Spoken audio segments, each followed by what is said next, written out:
Madam Speaker, I agree with Representative Scanlon.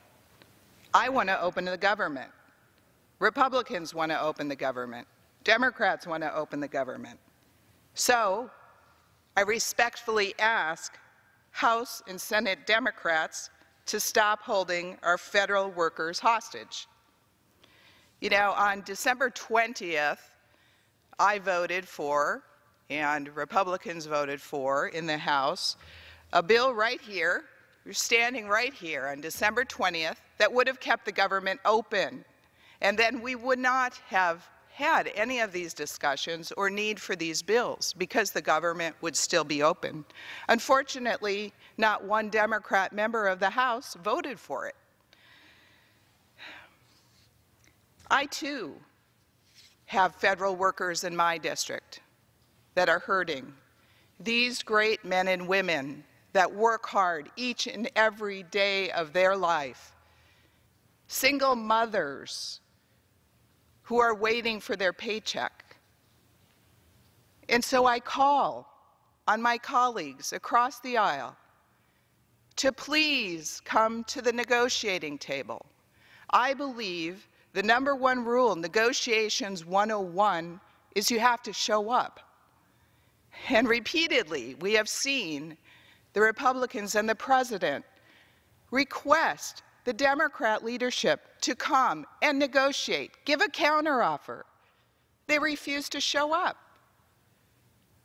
So I say, if the House Republicans already passed a bill that would have kept the government open, and now we're at this impasse, but the Democrat leadership refuses to come to even a negotiating table or a counteroffer, I just don't know what to say.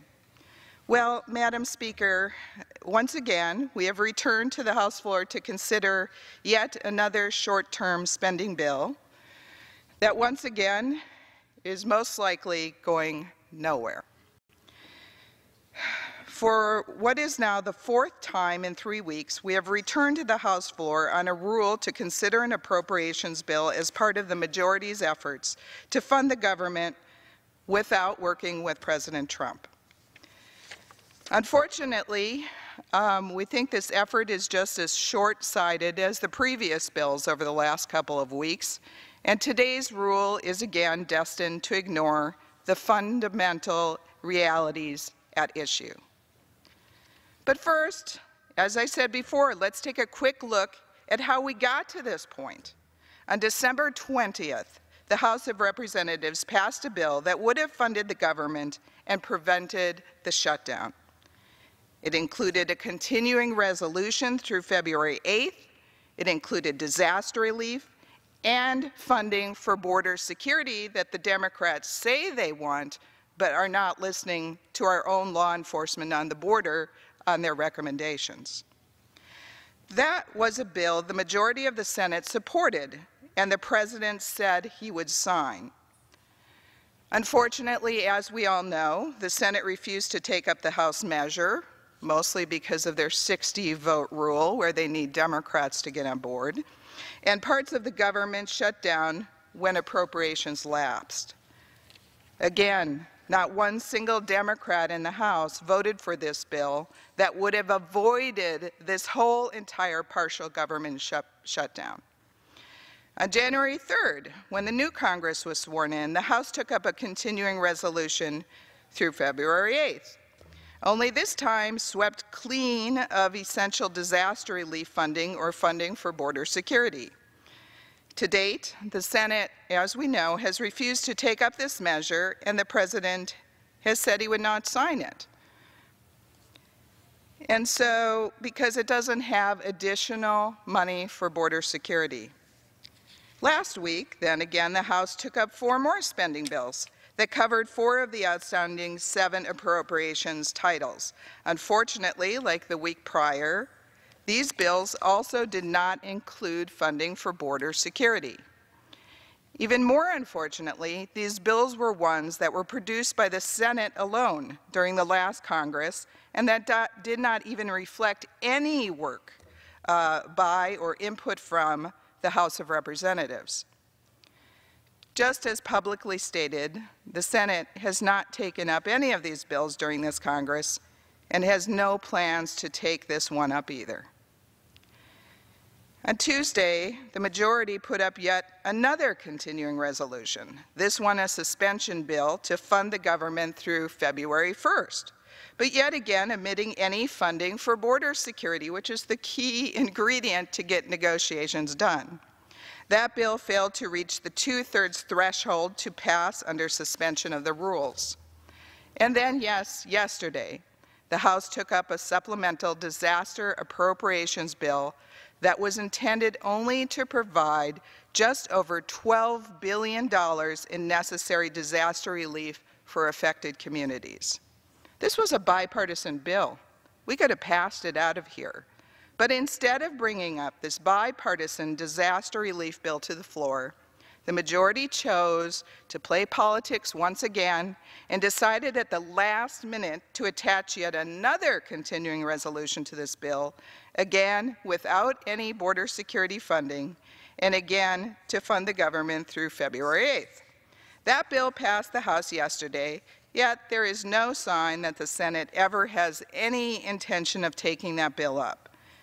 In any event, the President has made it clear, and I believe the American public has made it clear, that we want border security.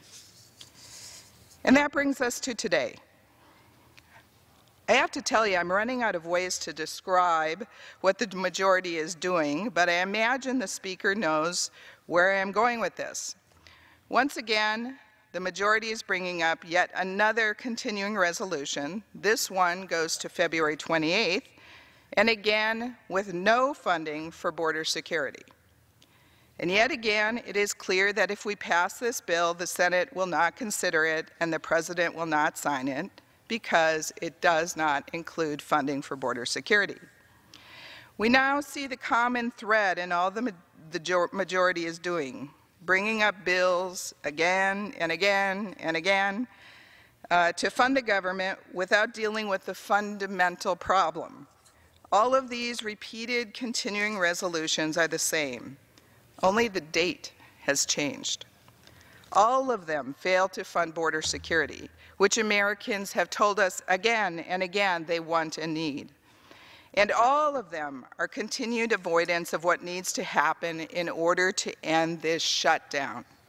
Real, sincere negotiations with the Senate and the President over border security.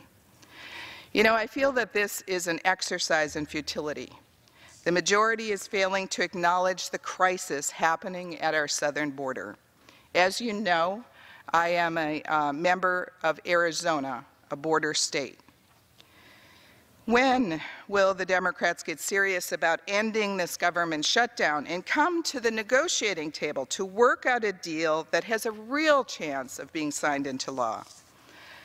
Listen, I know that border security is a crisis. And the other night on TV, when Speaker Pelosi and Chuck Schumer said it's a manufactured crisis, I can tell you firsthand that is not accurate. We do have a crisis on the border, and we need to fix it. I've been to the border. I've been to the border several times. I recently visited the United States-Mexico border in Nogales, Arizona, where I met with Customs and Border Protection agents. The crisis we are dealing with at the border is not just illegal immigration, they said. There's illicit drugs flowing through our borders, which are killing our children and adults, human trafficking. And they told us that dangerous cartels are using our loose immigration laws to exploit the women and children, having them travel thousands of miles. Do you know that Doctors Without Borders say that I believe one in 3 of these women have been sexually abused? This is unconscionable. We need border security. And it is the law enforcement, the Customs and Border Patrol, that have said repeatedly, have told me personally, yes, part of the solution is a border fence.